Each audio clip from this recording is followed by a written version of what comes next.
terkenal budayanya. Provinsi Banten terkenal seni debusnya. Provinsi Banten terkenal suku Baduynya. Provinsi Banten terkenal wisatanya.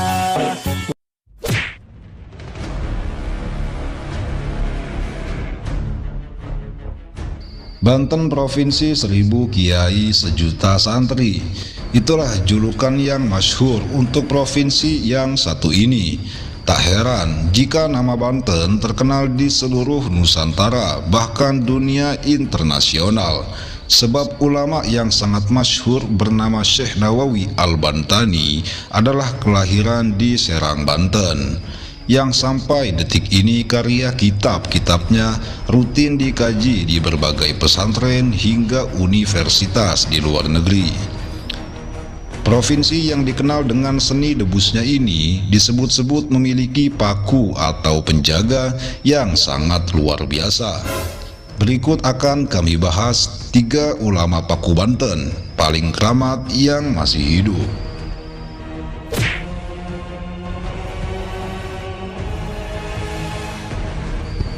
1. Abuya Syar'i Ciomas. Abuya Tubagus Ahmad Syar'i Ciomas, Banten, sosok ulama yang saat ini paling diakui keberadaannya sebagai himayah atau paku Provinsi Banten. Beliau merupakan satu-satunya murid Syekh Nawawi Al-Bantani sekaligus ulama seangkatan Mbah Hasyim Asy'ari, pendiri Nahdlatul Ulama yang masih hidup. Kini usianya sudah mencapai kisaran 140 tahunan, tentu sudah sangat sepuh. Ulama yang satu ini sangat jarang dikenali masyarakat Indonesia, bahkan orang Banten sendiri masih banyak yang tak mengenalinya. Dikarenakan beliau memang jarang keluar terlihat publik, kesehariannya hanya berdiam di rumah dan menerima tamu yang datang sowan ke rumahnya untuk meminta doa dan barokah dari beliau. Jika membahas karomah kesaktian Abah Syar'i, nampaknya tak akan ada habis-habisnya. Beliau disebut-sebut sebagai pemegang golok Ciomas.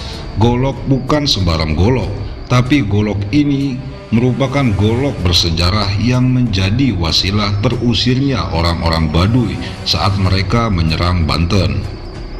Konon, pasukan Baduy akan kembali menyerang Banten ketika Paku Banten wafat dan tak ada lagi penerusnya.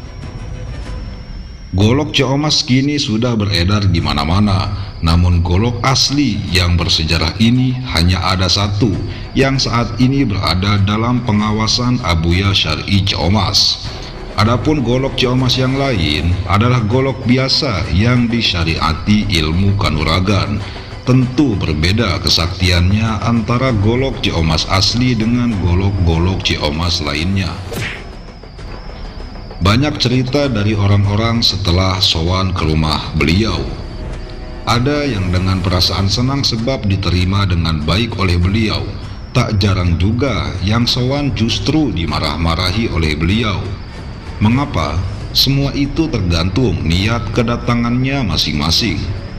Konon, beliau mampu membaca niat dan pikiran orang tersebut dan alasannya datang ke rumah beliau itu untuk apa.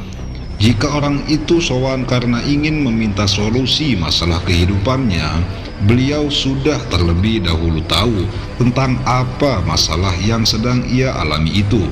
Luar biasa, Abuya Syar'i adalah ulama Banten yang menjadi himayah atau paku dari bencana malapetaka di tanah Banten.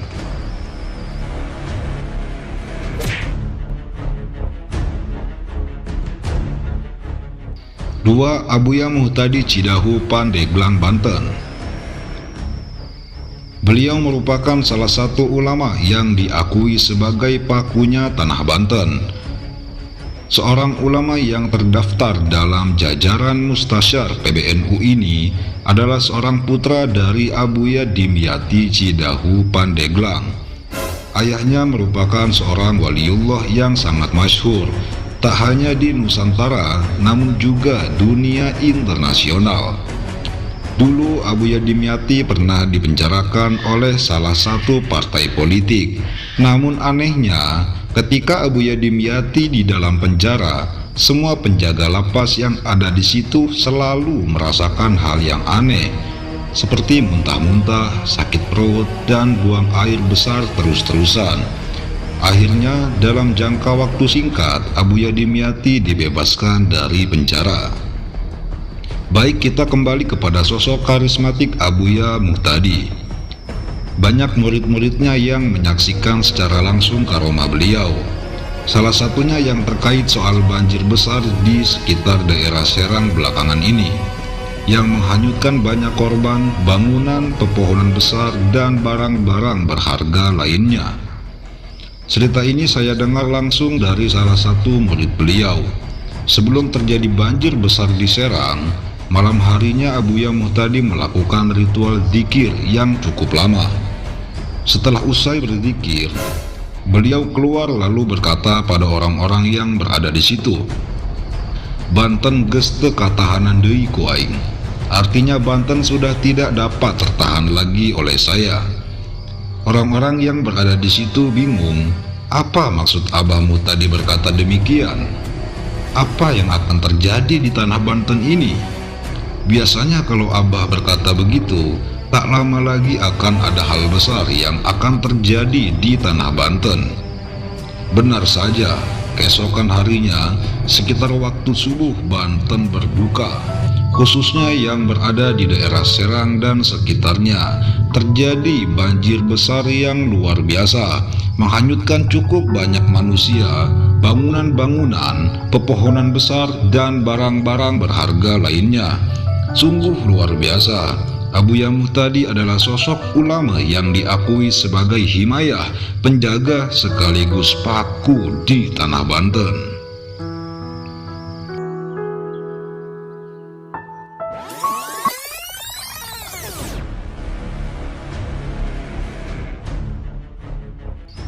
Tiga, Abuya Munfasir Padarincang, Banten. Ulama Paku Banten yang terakhir adalah Abuya Munfasir yang bertempat tinggal di Padarincang, Serang, Provinsi Banten. Pesantren beliau yang tanpa nama terletak di kaki Bukit Padarincang. Dulunya beliau seorang dosen, IAIN di kota Cirebon. Setelah itu beliau hijrah kembali ke Padarincang. Beliau menjual seluruh harta bendanya untuk dibelikan sebidang sawah dan membangun sepetak gubuk, dan sisa selebihnya beliau sumbangkan. Beliau pernah bercerita di saat krisis moneter, di mana keadaan sangatlah paceklik, sampai-sampai pada saat itu katanya, untuk makan satu biji telur saja harus dibagi 7. Abuya Munfasir hanya menerima santri laki-laki yang jumlahnya maksimal 40 orang saja. Akan tetapi belum pernah santrinya mencapai angka 40 orang. Abuya menerapkan beberapa syarat untuk dapat mondok dan menuntut ilmu di tempatnya. Salah satunya dengan tidak diperbolehkannya membawa apapun, hanya baju yang melekat di badan saja yang diperbolehkan untuk dibawa ke pondok beliau. Selain itu, Abuya juga memberikan syarat untuk siapa saja yang ingin menuntut ilmu dengan beliau, diharuskan untuk dites agar sanggup berpuasa selama 40 hari, sambil berbuka dan sahurnya hanya dengan 3 teguk air saja, tidak lebih. Setelah melewati taraf pengetesan ini, Abuya mengharuskan santri untuk berpuasa dengan umbi-umbian yang tidak diperbolehkan untuk dimasak atau terkena api. Pada taraf ini santri harus mengiringi puasanya dengan membaca Al-Quran 10 juz per harinya. Ketika semua sudah dilewati, sampailah kita pada syarat yang bisa dibilang syarat tertinggi yang diberikan oleh Abuya, yaitu harus puasa mutih, berpuasa dengan hanya nasi putih dan garam saja, dan berpuasa dari segala omongan atau tidak berbicara. Jadi jangan heran ketika berkunjung ke tempat beliau akan menemukan santri-santri beliau yang tidak mengeluarkan sepatah kata sedikit pun. Syarat-syarat yang diberikan beliau memang terlihat sangat berat, tapi beliau punya manhaj sendiri untuk menjadikan santri-santrinya memiliki hati yang bersih, salah satunya melalui jalan tasawuf. Yang pasti kiai ini sangat luar biasa. Penampilannya yang sangat bersahaja membuat orang yang melihatnya bergetar. Wajahnya yang memancarkan nur ilahi. Beliau bagai magnet kehidupan. Hidupnya hanya mengajar di pesantren tanpa nama, sederet gubuk yang terlihat biasa saja. Namun siapa sangka syarat untuk bergabung menjadi santri di pesantrennya begitu sulit. Bukan maksud beliau mempersulit orang dalam mencari ilmu, namun justru caranya inilah yang mengajarkan kepada kita tentang kehidupan tasawuf yang sebenarnya. Demikian ulama Paku Banten paling keramat yang sampai saat ini masih hidup. Semoga beliau semua diberi panjang umur dan sehat selalu agar terus dapat membimbing kita menuju jalan ma'rifatullah, jalan hak yang diridhoi Allah Subhanahu wa ta'ala. Amin ya rabbal alamin.